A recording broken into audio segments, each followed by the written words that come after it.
Breaking news. Scientists discover new immortality serum.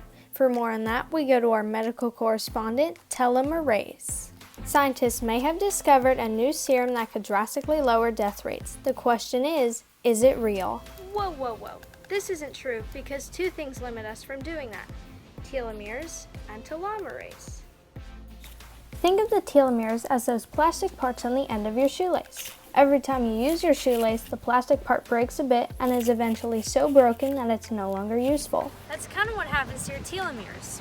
Every time your cells divide, a little bit of the telomere is lost. Once your cells reach their Hayflick limit, the telomeres get too short to be able to protect the DNA.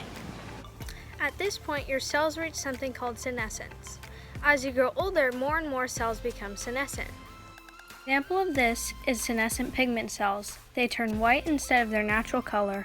As more cells become senescent, you become more susceptible to certain diseases.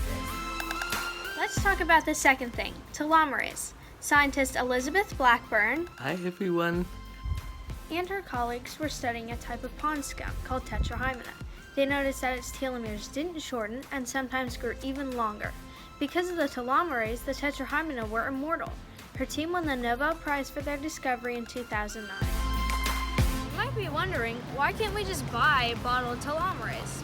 First off, it doesn't exist. Second, we actually have a small supply of telomerase that's used to keep our stem cells alive for longer. And thirdly, too much telomerase can be harmful. An excessive amount of telomerase can cause cancerous cells.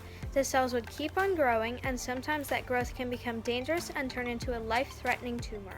Cancer cells have a way of hacking into our supply of telomerase and using it to fuel their production, making them immortal. Since we can't guzzle telomerase, is there any way that we can prolong our lifespan? Actually, yes. People who have a more positive attitude and tend to see life as a challenge have been shown to slow down the shortening of their telomeres. Alternatively, people who have a more negative attitude and see obstacles as threats tend to have shorter telomeres faster. This has been linked to stress. With a negative attitude, it leads to more stress, which leads to higher levels of cortisol, which is bad for your telomeres. But with a positive attitude, you get a brief burst of stress, but then it goes down, leading to lower levels of cortisol, which is better for your telomeres. Furthermore, research has shown that we have the power to impact others' telomeres.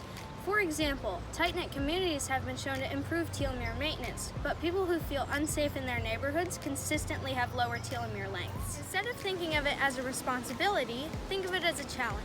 Try to do things that will help people slow down the loss of their telomeres, and in return, you'll help slow down the loss of your own.